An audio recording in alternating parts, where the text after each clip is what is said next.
Okay, so magandang gabi po sa inyong lahat. Magandang gabi sa lahat ng mga uh, sponsor na narito. Ganun din naman sa mga guest. We are 18 participants and welcome to Kaiser International Health Group Incorporated Product Presentation. Ang ating pong pag-uusapan ay ang Kaiser Ultimate Health Builder. Ang speaker po ay walang iba kundi ako, si Hazel Soneja. Isa po akong nurse by profession and I'm doing financial literacy advocacy and educator and financial coach as well. Alright, so tulad po ng anumang mga gawain, unahin po muna natin ang paghingi ng pagbasbas sa ating Panginoon.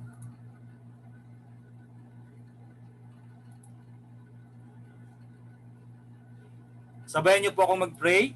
Hangin po natin ang basbas ng Panginoon. So today I ask you to bless me so I may become a blessing. Lord, I commit myself to enrich others, but because I cannot give what I do not have, I commit myself to become rich. I commit myself to serve you, to serve the poor with my wealth.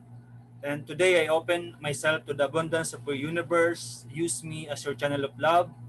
Give me the ability to create wealth that will bless the world, increase my financial wisdom, expand my territories, and I place my life in your hands. We ask in Jesus' name, Amen.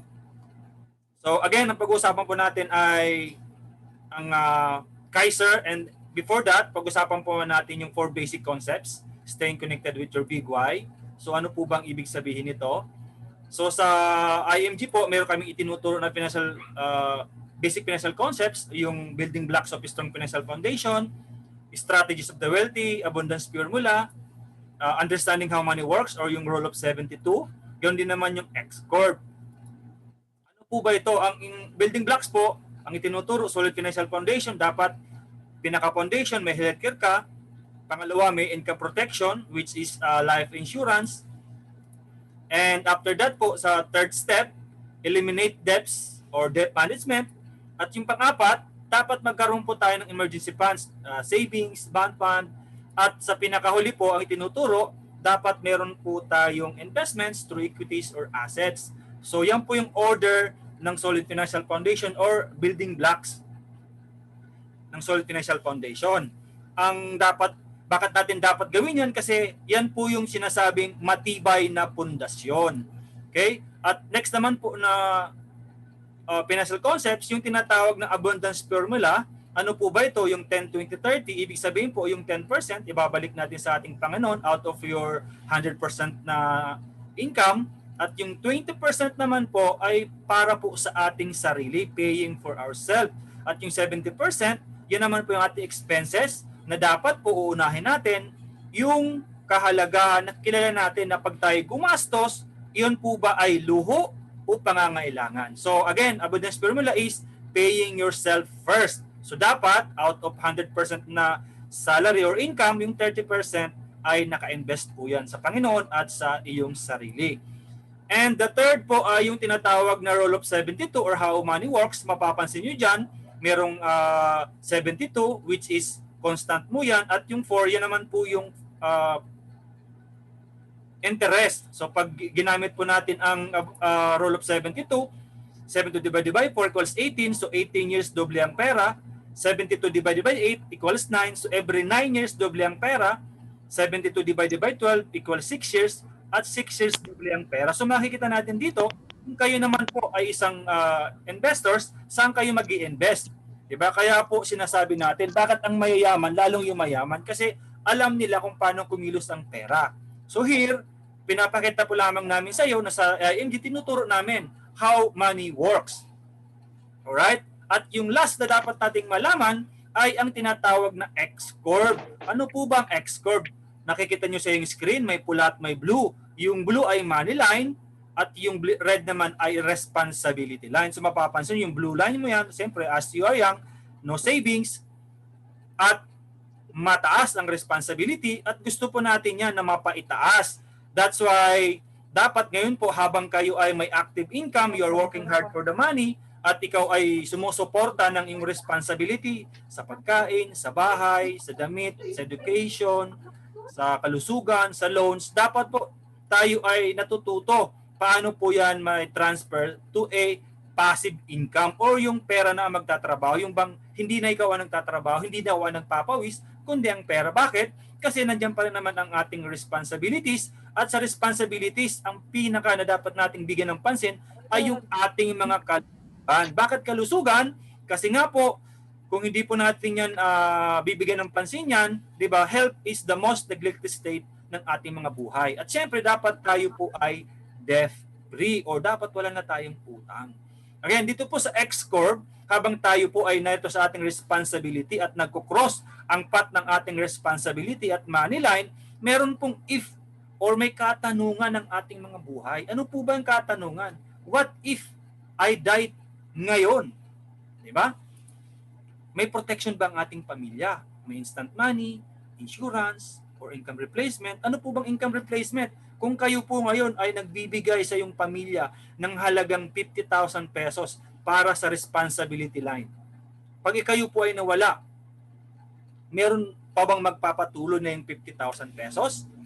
Kung wala na, mag-isip tayo. Ngayon, ang next, what if you need tulong naman? Dito, tayo po ay nasa retirement age. Meron retirement fund ba tayo? Kung wala tayong retirement fund, wala tayong retirement budget, wala kang protection. So ang tanong, dapat ngayon pa lang, through passive income, we are preparing ourselves na magkaroon ng protection sa pamagitan ng investments or living on interest. Bakit? Kasi meron again tayong dalawang katanungan. Di ba? What if we die too soon? Solution po dyan, life insurance. What if we live too long naman? Who will take good care of you? Sa die too soon, who will take care of your family? Live too long, who will take good care of you? So ang solusyon naman dyan, investments at long-term health care. Bakit? Kasi we must make sure na meron po tayong meron tayong solusyon sa tatlong major financial needs natin, life insurance, may investment at may long-term health care. Plus dapat merong emergency fund. Alright? So, ang protection po natin, meron ding hierarchy at may proper order. Dapat Sentlux muna. Siyempre, tapos life insurance, assets, at final expense or Sentlux. Hindi naman po pwede na itong uunahin natin si St. Peter or final expense. Ma-hospital ka, babayad natin yung St. Peter. Di ba hindi? So dapat mayroon tayong HMO, mayroon tayong long-term healthcare. Di ba? So yung po ang ating pinag-uusapan, dapat hospital muna bago po ang sementeryo. That's why, mapapansin nyo, kung yung atin pong solid financial foundation, building blocks, may order of priority, gayon din naman sa protection, may order of priority. So why healthcare? Again, ang ating pong pag-uusapan ay number 16 out of 48 benefits ni IMG. Access sa healthcare products and service, long-term senior care, short-term care, Kaiser. Ano po yon? Kaiser is the first naman healthcare at syempre, pag-uusapan natin sa Pilipinas, tatlong klase ang healthcare. And as what I'm saying, na ang health needs sa Pilipinas ang most neglected part. So tayo po na merong na narito na 22 participants, huwag po natin i-neglect ang ating mga healthcare needs. Sa Pilipinas, may tinatawag na HMO, short-term healthcare. Yun po yung gamitin mo ngayon or hindi, pag hindi mo ginamit, yung food money, health fund mo, yung bang binabayad mo, mawawala po yun kasi wala po siyang interest, wala siyang investment. Kaya ang nangyayari, madalas talo. Usually, yan po ang ibinibigay sa mga empleyado during productive years, 21 to 60 years old. Yung isa naman ay yung during 61 and beyond, HMO ng mga senior citizen. So, siyempre, dapat kunin nyo na siya ngayon.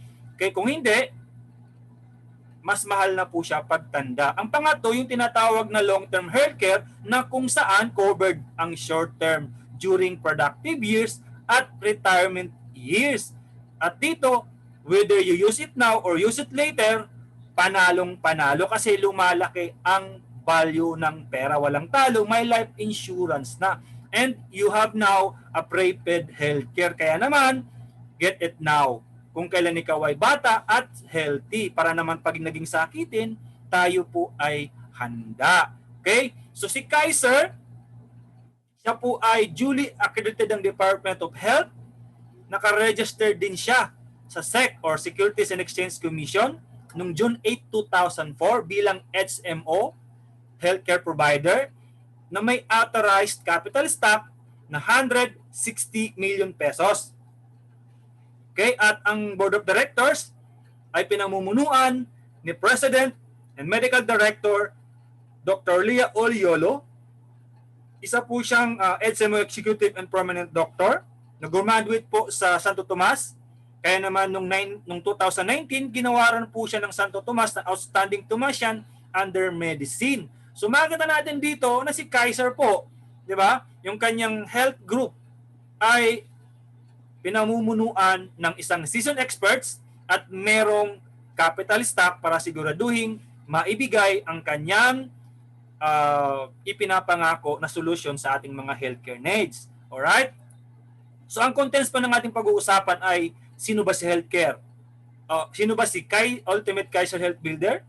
Ano ang difference ng short term at long term? Ano ang benefits na meron ka kayong mga Ultimate Kaiser Builder holder? At siyempre, bakit ito tinawag na level 1 investment? At darating tayo sa forget to ask questions. So what is Kaiser Ultimate Health Builder? So si Kaiser po ay 3-in-1, meaning may investment, may life insurance, at may long-term healthcare. So dito pa lamang po yung atin pong major financial needs ng mga Pilipino, meron na pong solusyon. Alright? At dito rin po, meron din siyang tatlong phases. Ang unang phase niya ay accumulation period. Ito yung ating investment, ito yung ating pagdideposit ng ating mga pagbabayad, at may extended period. Yun naman po yung pagko-compound or paglalago ng ating pera. At syempre, start yung long-term care period o yung maturity. So yun po yung 3 phases. Alright? So bakit ba long-term? Bakit kailangan natin ng long-term? Kasi sabi nga, if you live too long, yan po ang solusyon. At hindi mo kailangan to kung hindi ka magkakasakit, kung alam mo na kaya ng gobyernong pangalagaan ka, kung alam mong kaya ng mga anak mo na pangalagaan ka, kung alam mo na madadala mo ang mga companies EDSEMO benefit pag retire mo. Kung hindi, kailangan mo to. Kailangan mong kumuha. Bakit? Ito yung preparation mo for your golden years bilang security and protection. Remember that a lot of families, finances, break down because of an illness of a loved one. So siguro may kilala kayong kamag-anak or nangyari sa inyo, or, di ba, may naalala kayo, may nakilala kayo, kaibigan nyo, kapitbahay nyo, na kung saan nawala ang kanilang mga ari-arian, nawala ang mga pinuhunan at naipundar ng kanilang mga mahal sa buhay nung sila'y malakas pa, kasi nung wala silang healthcare, nung magkasakit, naisangla at naibenta lahat. Okay? So kayo, mamili po tayo. Pag tayo na hospital, saan ba ang gusto mo? Sa taas or nasa baba? Alright? So again, long-term healthcare kasi ito ang complete financial strategy. Bakit? Yung investment, yun yung mag-generate ng income. Letting money work for you at nadodouble po yan. Healthcare, siyempre, pag kailangan mo ng medical needs, siya po ang guaranteed na kung saan magagamit mo after ng ikaw ay matanda na. Income protection, life insurance, bakit? Siyempre, kailangan natin ng mga pambayad, instant money. Pag nawala tayo, may iwan sa ating family. Emergency fund, siyempre, pag yan po ay fully paid ka na, good as cash na po yung pera mo. Diba? So you can use sa lahat na gusto mong gamin ang card na yan. Kaya naman, before I proceed sa ating mga guest, tanongin nyo pong maigi ang iyong mga sponsor. Alright? So again, si Kaiser, kung mapapansin natin, di ba, sa building blocks, how to build a solid financial foundation, dapat may healthcare, meron si Kaiser. Dapat may protection life insurance, meron si Kaiser. Eliminate debts, emergency fund, investment, meron si Kaiser. So like building a house, pag may Kaiser ka, matik din po yon, you are building from the ground. Kaya kung makikita nyo po, sa solid financial foundation, sa healthcare, siya po yung pinakababa. Okay? So dito naman, pag-usapan natin, ano ba ang pagkakaiba ng long-term healthcare at ng traditional na HMO? Alright, number 1. Yung traditional na HMO, hindi po siya nare-renew, lalo na kapag laging nagagamit. Pero si Kaiser po, basta bayad po kayo, renew po kayo.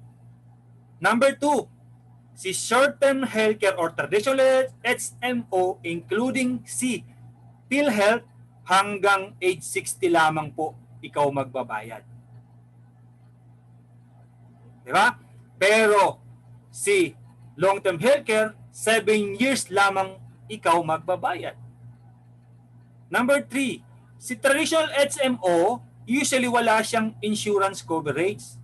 Kung meron man, mababa. Pero po, si long-term healthcare na health savings account, meron siyang 4 na insurance coverage. Ano yon? May term life, may accidental death and dismemberment, may waiver of installment due to death, may waiver of installment due to permanent and total disability. So doon pa lang mo, panalong-panalo na si Kaiser. Number 4, si traditional, walang accumulation. Sabi ko nga, pag hindi mo nagamit ang iyong health card, matik. Thank you yun, talo. Pero po, sa long-term healthcare, ang mga unused health fund mo, nag-i-interest. O, di ba? So sa traditional, wala pong return of premium sa mga hindi mo nagamit. Pero po sa long-term healthcare, kapag hindi mo nagamit sa loob ng 7 years, yung 85% ng total contract price, halimbawa, ang contract price mo ay 411, ang 85% which is 350,000, ibabalik sa'yo, bonus. O, di ba? O number 6, ang traditional hanggang 60, sabi ko nga, kahit si PhilHealth hanggang 60 lang. Pero po, si long term, dahil kasama si senior care, kahit pa po over 60 to 80 to 100, basta may accumulated health fund pa, pwede pa po yan. Number 7, sa traditional HMO, yung pre-existing, hindi siya covered during first year at lifetime, di ba? Pero on the second year, pwede. Kay Kaiser naman, ang pre-existing, hindi po siya kasama sa unang 7 years na coverage. Pero after po yan, ay pwede na po yan. Okay. Sa traditional HMO, ang reinstatement po, limited lang siya hanggang 30 days. Pero kay Kaiser po, ang kanilang flexible, okay, ang mode of payment at reinstatement, every 2 years, pwede. Diba? Isipin nyo, hanggang 24 months, pwede. Basta wag po kayong lalampas, yun ang reinstatement. Okay? So, si traditional HMO, hindi po siya flexible, hindi transferable. Pero po, si long-term healthcare, siya po ay flexible, transferable, at upgradable. Pwede rin siyang i-redate. Yun po yung mga benefit design na ginawa para sakto at swak sa pangangailangan natin. O, di ba? So, number 10, ang traditional HMO, continuous po kayo from 20 years old hanggang 60 years old. Nakakalungkot, di ba? Tapos wala pang balik. Pero si long-term healthcare, 7 years po or spot cash payment options. Pagkatapos po nun, you are covered for the rest of your life.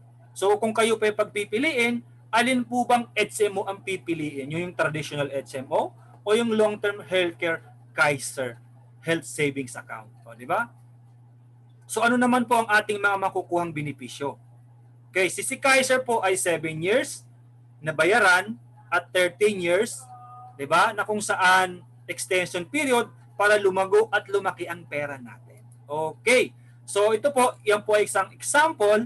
Kung kayo po ay kumuha ng plan K100, siya po ay may annual payment na 58,821. Ang contract price niya po ay 411. Okay. So makikita niyo diyan, yung plan mo, which is long-term care benefit, 100,000. At sa out of 58,821 times 7 po, kung hindi po nagamit yan, okay, yan po yung 85% na bonus. At kasama po yan na ibibalik sa'yo bilang pinaka-bonus. At ang good thing po yan, yung dalawa na yan, yan yung magiging term insurance. O di ba? 450,000 pesos. Okay. At siyempre, ito pa, makikita nyo dyan na meron kang 10% yearly health benefits. Ayan, from kay 100,000, ang 10% niya po ay 10,000, kaya may 10,000 ka. At out of 10,000 na yan po, meron pa rin 7 to 10% na accumulated yearly health benefits. So yan, kaya makikita mo na meron na po dito, 10 plus 10 is 20, at sa 10, meron kang 1,000, kaya 10 plus 10 equals 20 plus yung 1,000, naging 21,000 na po yan. Okay. At sa second year pa lamang po yan, meron na yan na yearly health bonus. Kaya dito, meron na po yan na 32 plus 1,000. So makikita natin dito na talagang ang pera po, okay, ang pera nyo po kay Kaiser ay nagko-compound, lumalaki, lumalago ng lumalago. At ang total amount po niyan, kung mapapansin nyo, pagsasama-samahin natin yung yearly health bonus, yung accumulated health yearly health bonus, di ba? Plus yung term insurance mo, meron po kayong 1,166,169 pesos. So kung kayo po ay age 22, ito ang iyong plan. Age of 29, nagtapos na po kayo ng pagbabayad. At age of 42 years old, ito na po yung pera nyo. Kung hindi nyo po yan i-withdraw, di ba? Meron na po kayong 6,483,800 pesos.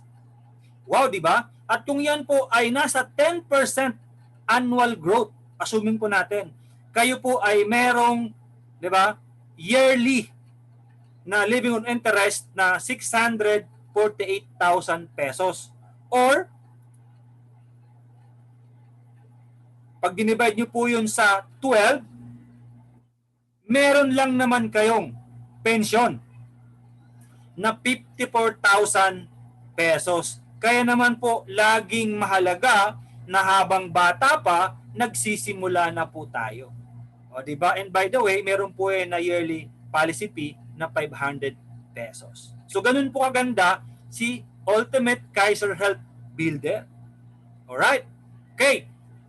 Si Ultimate Kaiser po may 4 plans into 1. May life protection, may term insurance, accidental death, disability at dismemberment. At during accumulation period, may health insurance na siya at preventive healthcare. During extended period, pwede na po siya maging prepaid healthcare na may guaranteed na growth in value. Okay. At siyempre, during maturity, yung long-term care period, withdrawable po yan. At pwede nyo pong gawing pension at pwede rin siyang gawing prepaid healthcare. Kaya makikita nyo dito, wala na pong gaganda pa sa program na ginawa ni Ultimate Kaiser Health Builder. Ihihimayin po natin yan. So during accumulation period or first 7 years, ito po ang ating mga benepisyo. Alright. Number 1, meron po kayong annual physical exam libre. Alright? Ano po yun? Chest x-ray, histol exam, routine analysis, complete blood count. Kung kayo po ay 35 years old na lalaki, ECG libre. Kung kayo naman po ay babae, pap smear libre basta 35 years old. Okay. Number 2, ayan, may dental benefits. Unlimited po yan. Unlimited dental check-ups, unlimited simple tooth extraction, meron kayong once in a dental prophylaxis, libre po, discounted ang cementation, crowns lace, at mga minor adjustment sa dentures. O, di ba? Okay, number 3, meron po tayong basic medical health benefits. Ano pong ibig sabihin nito? Ang ibig sabihin po nito, na kapag tayo po ay na hospital, yung mga physicians, specialists, surgeon, anesthesia, OR, intensive care unit, pag gumamit po tayo niyan, ang atin pong babayaran ay ang minimum charge. Hindi po pwedeng sobra. Meron din po kayong member choice at room and board na 500 up to 1,000 pesos a day. Depende po sa kinuha nyo na premium. At meron din pong yearly benefit from 50,000 to 100,000 a year. Depende po sa premium na kinuha nyo. At ang number 6, pwede pong gamitin as an accommodation sa mga first degree consanguinity ng family member. Ano pong ibig sabihin ng family assistance? Pwede po nilang i-accommodate na kung tayo po ay may asawa, anak, magulang o kapatid na lalaki, pag sila po ay na-hospital, ipapakita lang yung ating card or ang ating policy number, tapos po, sila po ay ma-admit without down payment. Pero po, bago po mag-discharge, babayaran po natin ang ating mga hospital bill. Again, isa po itong accommodation para po kung sakali man na ang ating mga mahal sa buhay mga kailangan, hindi sila hihingian ng anumang deposit. And ang approval at denial po na kay Kaiser Management Evaluation. And as of last Saturday po, nung matin po ako ng Kaiser, wala pa naman pong nadi-deny. Okay? Kaya pasalamat po tayo kay Kaiser. And by the way, para po makuha natin ng 1 to 6 na benefits, mahalaga ng ating mga premiums ay active status sa loob po ng 12 months. Ibig sabihin, nakapagbayad po tayo ng 1-year premium payments. Okay, so yan po yung ating family assistance service coverage na first degree consanguinity. Okay, number 7, itong mahalaga, waiver of installment due to death and credit life. Matik po kahit isang buwan pa lamang, lahat po na benefits mapupunta sa family. Okay, waiver of installment and premiums due to total and permanent disability, kahit isang buwan, 2 buwan pa lamang po tayong nagbabayad, pag tayo po ay na-hospital in 6 months at sasabihin ng ating mga gamot ay ito pong taong to wala na po siyang kapasidad na magtrabaho at makapagbayad, waive na rin po ang installment at premiums at lahat na benefits mapupunta na po sa inyo. Okay, term life insurance coverage at meron pong accidental death.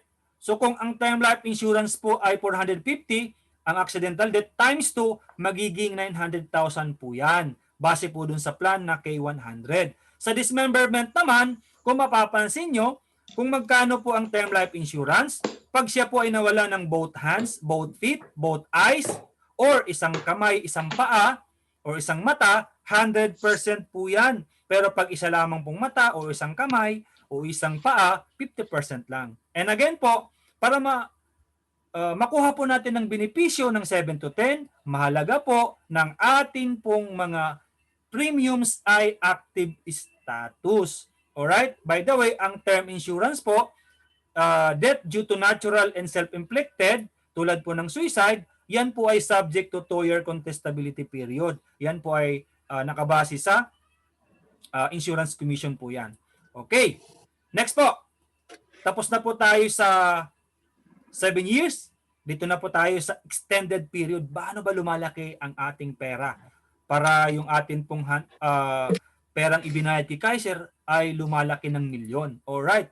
So during extended period po, or the next 13 years, ito po yung benefits na meron ka.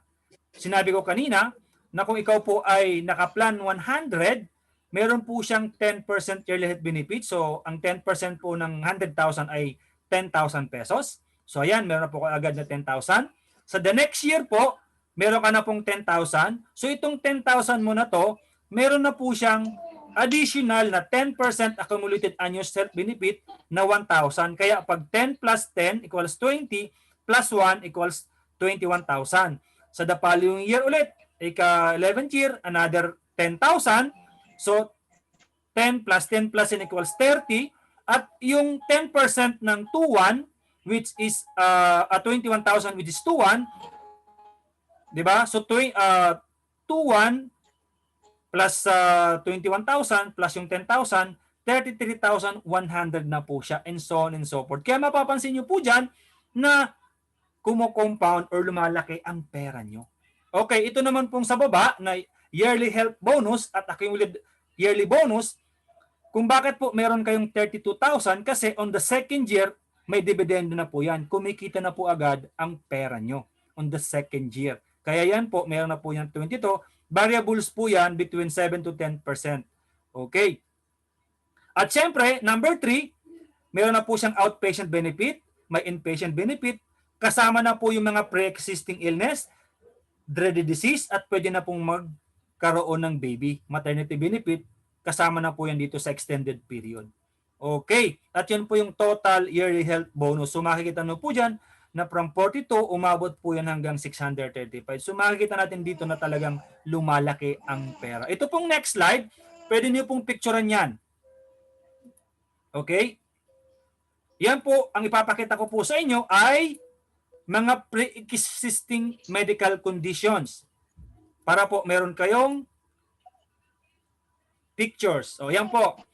By the way, ang pathogenesis po or yung origin para sabihin po na yan ay pre-existing Ang makapag-decide lamang po yan ay ang professional advice na galing sa mga manggagamot. So yan po yan, na during 7 years hindi siya kasama, pero during extended period, 8 to 20, kasama na po siya. Ito naman po ang mga list ng daily disease. Pwede nyo pong picturean yan. So sa first 7 years, hindi po siya kasama, pero after po ng 7 years, kasama na po siya sa inpatient hospitalization. Okay? So I hope tayo pong 22 participants ay may natututunan. Okay, next po natin pag-uusapan ay maturity. During 20 years, yay! Meron na po kayong Visa card. Anong option? Paano ko kukunin ang pera ko? Okay, ayan. During this maturity period, long-term care after 20 years, pag kayo po ay may plan kay 100, ito na po yung total amount na meron kang nag-accumulate.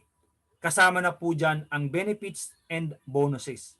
Okay? Meron na po kayong a total of 1,166,169 pesos. Eh bro, sabi mo between ano lang yan, 7 to 10. So, gusto ko pong sabihin sa inyo na kung magkano po ang nakalagay dyan, yan po yung total amount na makukuha mo pagdating ng maturity kung kayo po ay nasa plan kay 100 or 100,000 pesos. Okay. So, uulitin ko, kung kayo po ay may ganitong klaseng amount of money during maturity at age of 42 at hindi nyo po kinuha, pag edad nyo po ng 60 years old, meron na po kayong 6 million pesos na kumikita ng 10% ay 648,000 pesos, di ba? Kaya naman, lagi naming sinasabi kung kailan ka kukuha, ngayon po habang bata pa. Kasi meron kang yearly lifetime healthcare even at age of 61. Okay? So ito po yung mga health benefits during settlement options. Tandaan nyo po, tapos na po tayo ng 20 at ito na po, iwi-withdraw na po natin ng pera. Meron po kayong 4 na options. Okay? Ang unang option ay number 1, continued health benefits with term insurance. Ibig sabihin, hindi nyo po winidraw. Itinuloy-tuloy nyo po yung iyong health fund. So ano naman ang mga benefits na meron ka? Meron ka pa ring term life insurance hanggang 75 years old. Okay, hindi pa po ito na-update, pero hanggang 75 years old po, base po yan sa Insurance Commission. Okay? At ang term life insurance mo ay hindi lalampas ng 2 milyon or 50%. Okay? Nandyan pa rin po ang coverage sa pre-existing conditions. Meron ka pa rin annual physical exam. Meron pa rin kayong unlimited consultations. May access pa rin kayo sa lahat na hospital, clinics, doctors na network ni Kaiser. Meron pa rin po kayong dental benefits sa lahat na accredited dental services providers. At higit sa lahat, ang pera nyo po kumikita at ang minimum is 3%. O, di ba? Hindi na po siya bababa ng 3% per annum. Option number 1. Okay? Option number 2, ang ginawa nyo po, yung yearly na increment, kinukuha mo. Wini-withdraw mo. Okay? Pag ginawa nyo po yan, meron ka pa ring term life insurance hanggang sa age 75 at meron po kayong term life insurance na hindi lalampas sa 1 milyon or 25% ng total health benefits. Okay? Yung coverage sa pre-existing conditions, yung access sa lahat na hospital na clinics at doctors, yung access sa lahat na dental benefits, yung access sa physical examinations, lahat po yun ay continuous. Kasama pa rin po ang health benefits yearly increment na hindi bababa sa 3%. Okay? Option number 3. Pagkatapos po ng maturity at age of, halimbawa po, kung kumuha kayo ng 22, ang maturity ay 42, nag-withdraw kayo ng 50%. Okay? Pag withdraw nyo po yung 50% ng total health benefits, mawawala po yung term life insurance coverage. Wala na po kayong life insurance. Pero po, yung lahat na entitles, meron kayo. yung coverage ng pre-existing conditions, unlimited consultation sa lahat na clinics, access sa lahat na hospitals, sa lahat na doctors network ni Kaiser, yung dental benefits, yung annual physical exam, at yung 3% at a minimum na yearly increment, meron pa rin kayo. Di ba magandang maganda? So yun po yung tatlong magandang settlement options. Yung pang-apat na options, full withdrawal na po yan. Pag sinabi niyo pong full withdrawal, pagdating po ng 42 years old, winidyo niyo lahat yung pera niyo, ang ibig sabihin po, fully availed na ang fund nyo kay Kaiser. So, close na po ang iyong account. Okay? Pero, pagkatapos po ng maturity, di ba? Hindi po tayo nagparamdam kay Kaiser. Okay. Pakalampas po ng 30 days, iisipin ni Kaiser na kung bakit ayaw mo makipag-usap sa kanila, di ba? Na option number 1 ang iyong pinili. Kaya, after po ng 30 days ng maturity, automatic po si option 1 ang mag-apply. Okay. So note po ito ha, para po sa atin ng mga may Kaiser. Yung withdrawal po, dahil sa non-medical reason,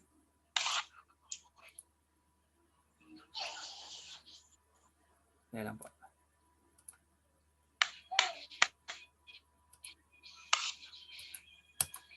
Pamute na lang po, Miss Rodaline. Thank you. Okay. Withdrawal po due to non-medical reason. Rachel, minute all ko. Sige lang po. Unmute ka lang, bro. Okay, thank you. Thank you. Oo. Okay, ulitin ko po ha. Kapag tayo po ay nag-withdraw due to non-medical reason, matik po na yung term life insurance madidiscontinue. Okay? And ganoon din po si Kaiser, meron po siyang reserves na right na i-discontinue ang health benefits at ibalik ang available unused health funds sa member anytime without notice. Okay? So, hindi naman po mangyayari yan. Usually, mga precaution lang po yan. Okay? So, yun po yun. So, tapos na po tayo sa kay Kaiser. 7 years tayo magbabayad. May 13 years na waiting period. Upon maturity, may 4 options ka. Pupunta na po tayo sa frequently asked questions ni Kaiser. Okay. Si Kaiser po ba ay may online? Meron po. Ayan. Ta-type lang po natin si www.kaiserhealthgroup.net. Lalabas po to kapag kayo po ay member. Meron po kayong policy. So ngayon, yung email na isa-send sa iyo ni Kaiser at yung password, ita-type nyo lamang po dito. Okay? Para sa inyong Kaiser Online Policy Management. Pag nag-login po kayo, ayan po ang mangyayari dyan. At lalabas po ang iyong pangalan, yung policy number mo, makikita nyo yung next due date nyo, at yung amount, at yung mga details ng polisiya. Start ka ng date, kung ano yung terms, installment amount, number of payments, number of years, policy status. Pag click nyo po yung bill now, dire-diretso na po yan. Easy to access po sa pagbabayad. Pero rin po kayong mag-download. Okay. At syempre po, ito lamang po ang bukod tangi. Diba? Bukod tangi sa lahat na health insurance na makapagbibigay po sa inyo ng Certificate of Full Payment. Tama po, meron kayong matatanggap na certificate galing po kay Kaiser na nagpapakita na kayo po ay fully paid na. Okay. Siyempre, meron kayong Visa card na pagdating naman ng maturity, pwedeng gamitin kahit saan. O di ba? Ganun po aganda. So bakit ba tinawag na si Kaiser Long-Term Healthcare ay level 1 investment? Okay, kasi ito si Kaiser, ang sinusolve niya, ito. Think about this. Medical cost double every 5 years, no problem kay Kaiser. A lot of people die not because there is no medicine but because of no money, sinusolve ni Kaiser. Majority of people don't save for future healthcare needs. Pag may Kaiser ka, may savings ka. You cannot bring you the healthcare benefits provided by your company kapag nag-layout ka o na-retire ka o nag-resign ka, di ba? Pero si Kaiser po, basta fully paid po kayo, hanggang sa 100 years old, dala-dala nyo po ang mga benefits. Walang traditional healthcare na mag-cover sa up to 61 onwards. Pero si Kaiser po again, 61 up, covered po kayo. O, di ba? Maraming mga seniors ang nagre-rely sa anak o nagbebenta ng ari-arian during medical needs. Di ba? So having a health card, long-term healthcare, di ba? Ito na po yung magsasagot para pag kayo po ay nagkaroon ng medical emergencies, wala na pong tanong-tanong. Pakita lang ang card nyo, papasok agad sa hospital. Di ba? Ang ganda. And majority of personal bankruptcy is due to medical crisis. Totoo po yun. Marami pong mga dating may kaya na pumasok sa hospital nung lumabas, di ba? Wala na po. Ultimong yung mga ari-ari ang naipundar ng anak nadamay. Okay? Personal bankruptcy. So ayaw po ni Kaiser yan. Kaya si Kaiser ay isang Lebanon investment kasi multi-purpose investment. At siyempre, nagbibuild ka ng wealth, maski anong mangyari, mamatay man o buhay, mayroong perang maiiwan. At siyempre, quick access sa lahat na hospital kapag medical emergencies. Kaya naman, ito ay AAA protection, especially sa maturity. Bakit? You can use anything for anyone, anywhere in the world. Hindi lamang po siya pang healthcare needs, pang shopping pa. O, di ba? Kaya sabi ni Sir Rex, you don't have the right to invest unless you are properly protected. Di ba? So dito, how much insurance naman pala ang kailangan ko? Gamitin po natin yung formula na income replacement. Ano po yon? Magkano po ba ang iyong monthly income times 12 natin para sa annual times 10? Halimbawa po kayo ay sumusweldo ng 20,000 para makuha ang annual times 12. So meron po kayong 240 annual income. Times 12 lamang po yan. Ito po yung kailangan yung insurance. So pag kukuha po kayo ng health card na may insurance, dapat ang coverage niya 2.4 million. Bakit? Iyan po kasi yan.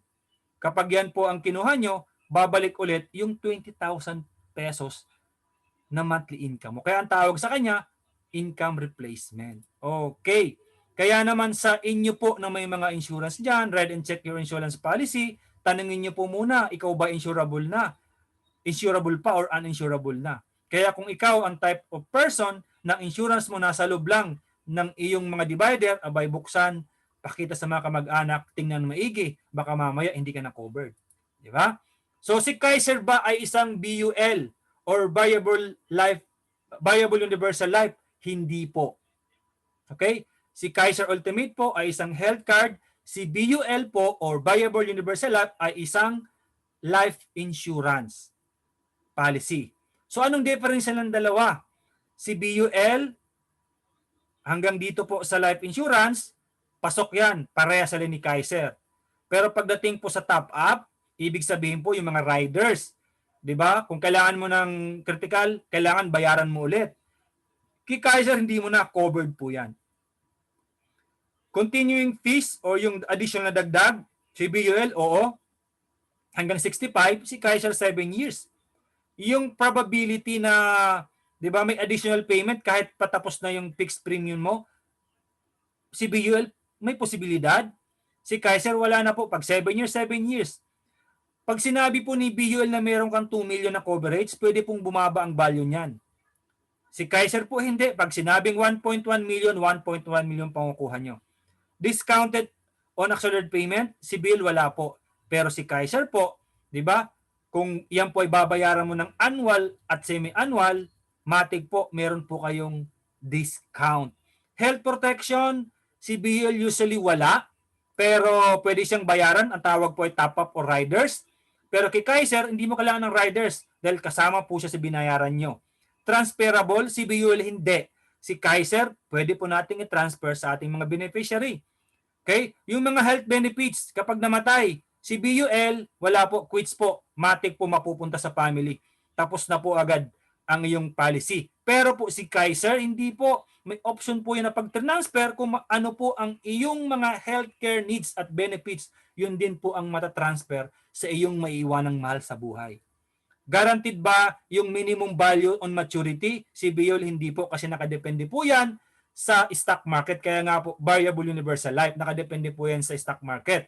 So, pag bumabang stock market, maaring wala din po kayong makuha. Pero si Kaiser po, matik po yung kung ano pong nakalagay dyan, yun po yung ibibigay siya ni Kaiser.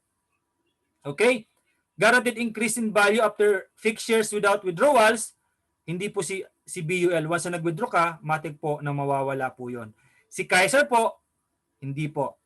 Okay? At ang restatement, si BUL, few months, pero si Kaiser hanggang 24 months po, 2 years, pwede po yan na mag-reestate. Next questions. Bakit maganda naman si Kaiser of all? Siyempre po, kasi meron na siyang kasamang term insurance. Ano naman ginagawa ng term insurance? Protection po yan sa family natin. Okay? Pangalawa, pooled fund. Ano po yung pooled fund o yung lahat na bayad mo ay kumbaga ay sinasama-sama at lumalaki, nag-i-increase ang value, lalo na kapag hindi mo ginagamit. Protection kasi yan ng future mo, living on interest. Diba? So long-term healthcare, siyempre naman, protection pa rin sa sarili mo yon. Bakit? Kasi kapag nangailangan ka ng health needs, may sasalo sa'yo. Kaya naman, Kaiser Ultimate is the best. Alright? Bro, meron akong PhilHealth, wala pong problema. Magkasangga po ang dalawa na yan. Si PhilHealth at si Kaiser ay magka-integrate.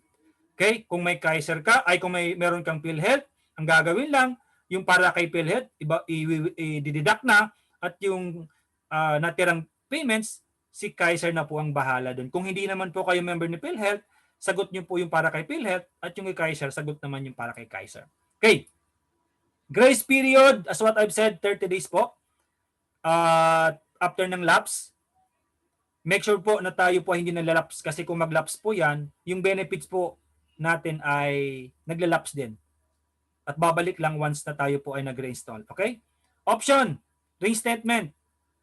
Pwede pong update or redate. Pag update, halimbawa po, kayo ay may 6 months na missed, babayaran nyo po yun kasama yung 1.5 na surcharge sa isang buwan. Okay? Ang redate naman, ang babayaran nyo lang, halimbawa, hindi kayo nakapagbayad mula nung June at ngayong December lang kayo magbabayad, pwede naman po yun. Pero remember po, kapag tayo po ay nag-redate, you are considered a new applicant. Ibig sabihin po, balik po tayo sa tinatawag na 2 years contestability period. Okay? So, mas maganda po laging updated. Kung hindi naman, pag nag-reinstate, update lang. Huwag po tayo mag-redate. Alright?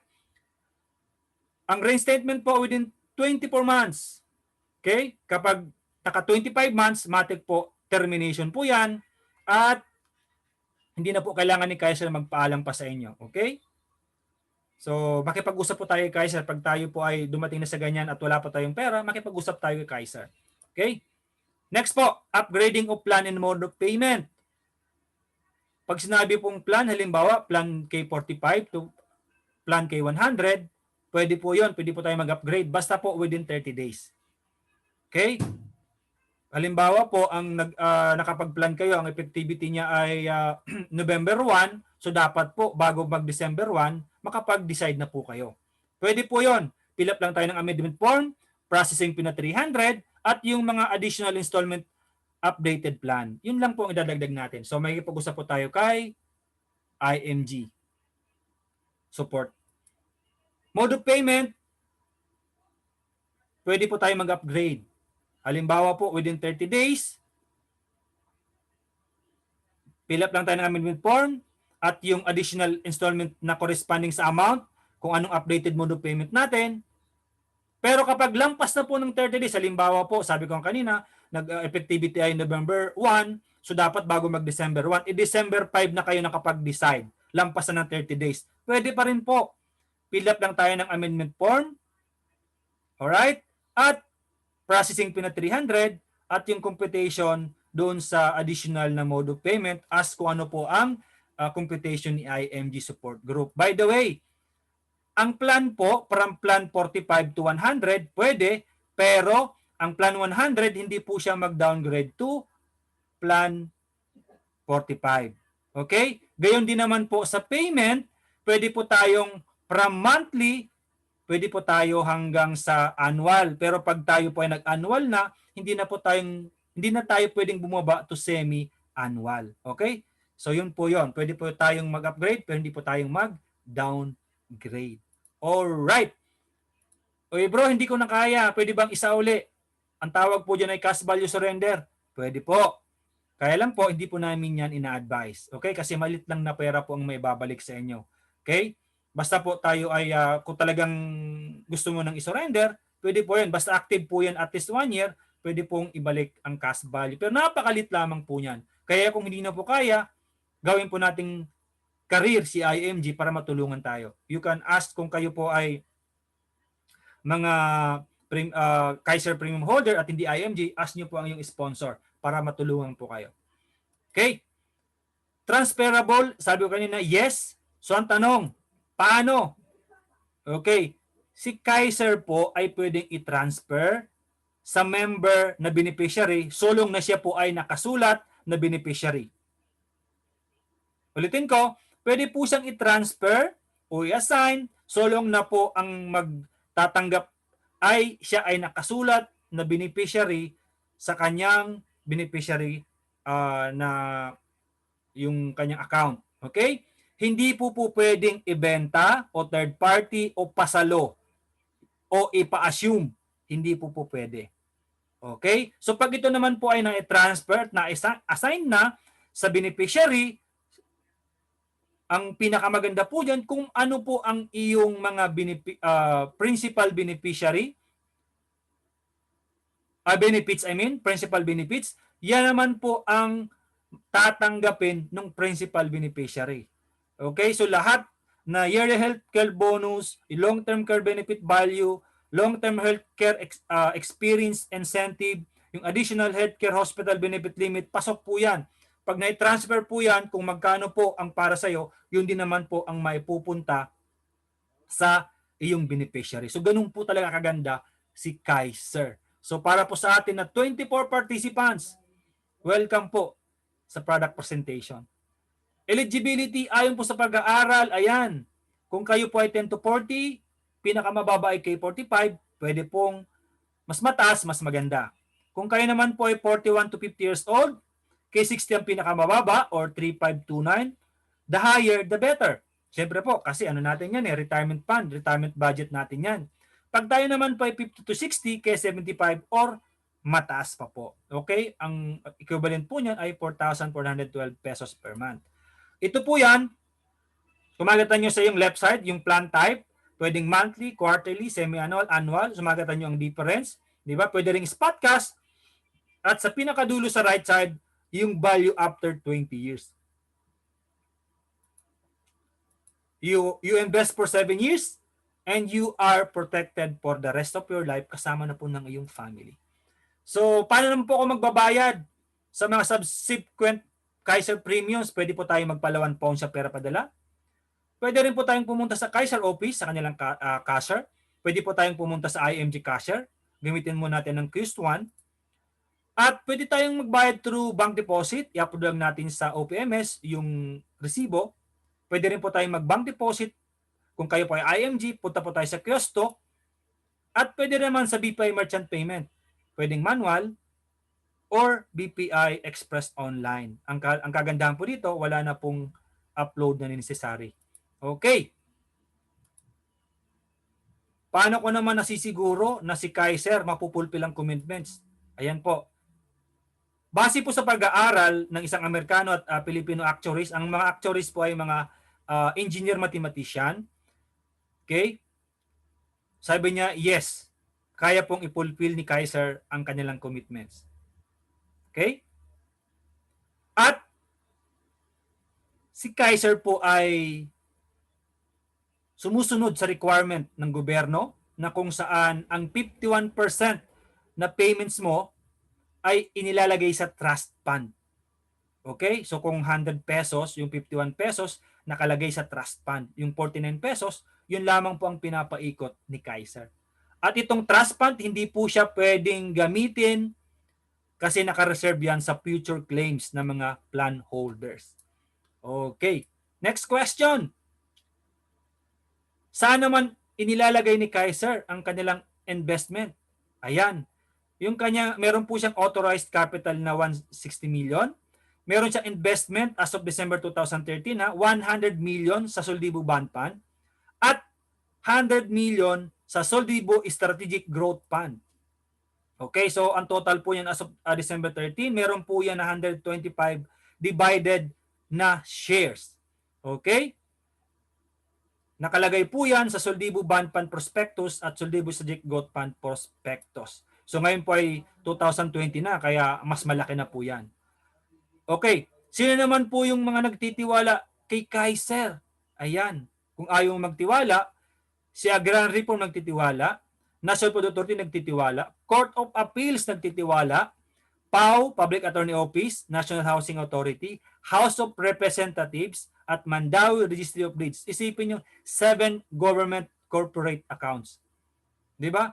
Marami pa pong mga private and schools. Yan po yung partial list lamang as of June 2016. Ngayon po ay 2020 na. So mas mahaba na po yan. Okay. First time mong marinig si Kaiser. Okay lang po yan. Sabi ko kanina, siya po ay accredited ng Department of Health bilang HMO, registered at accredited ng Securities Exchange Commissions bilang healthcare provider at broker ng other healthcare companies. At syempre dahil meron po siyang life insurance, siya po ay accredited at regulated by the Insurance Commission. O di ba? Sino naman ang nasa likod ni Kaiser? Ayan, si Dr. Lea R. Uyolo. Alright. Next questions. Kung may meron ng pag-ibig, okay lang. Ay, ng PhilHealth, okay lang po yan. Sabi ko nga kanina, sila po ay integrated. So magkasama po sila para po siguraduhin na tayo po pag na-hospital ay merong magagamit. Okay? Bro, paano naman kung yung hospital na malapit sa amin ay hindi pa accredited ni Kaiser? Pwede nyo po yan ipa-accredited. Pero po, siyempre, na kay Kaiser at doon sa hospital ang decision kung ipapa-accredited nila. Okay? Pero pwede po tayong kumausap kay Kaiser na ipa-accredited yon. Paano naman po kung ang policy holder ay 18 years below 18 years at ang assigned siyempre usually ang mayor at namatay ang payor? Wala pong problema yon. Kung below 18, usually po ang life insurance nasa payor kung nasa magulang. Okay? Pero sa oras po na mamatay ang magulang o yung payor, mapupunta na sa anak yung life insurance. Okay? So yun lamang po ang coverage niyan. Yung term insurance coverage, pag namatay po si payor, mapupunta na sa beneficiary. Okay. Kailan ka kukuha ng Kaiser kung hindi ka pa nakapagdidesisyon? Bukas o sunod na taon? Pag-usapan po natin yung Mr. Save Now at Mr. Save Later. Si Mr. Save Now, kumuha siya ng pinakamurang Kaiser. 26,470 kada taon. At age of 22, nagbayad siya hanggang 28. Ayan, 7 years. 1, 2, 3, 4, 5, 6, 7. Nag-mature siya age of 42. Meron po siyang 524,706 100. At age of 49, meron na po siyang 1 million. At age of 60, meron na po siyang 2.9 million. At age of 65, meron na po siyang 4.6 million pesos. Pero si Mr. Save next year, di ba? Or later, pares ang kinuha nila pinakamura, 26,470. Pero super late na po siya nagsimula. Di ba? 29 years old. Okay, so 29 hanggang 36, naka-fully paid siya. At age of 49, meron na siyang 524. At age of 60, 1.4. Ang laking diferensya, di ba? Ito 2.9, 1.4. At age 65, meron na po siyang 2.4. So makikita nyo, start now kasi 4.6 versus 2.4. Ang laki po niyan. Di ba? 2.2 million pesos ang nawala.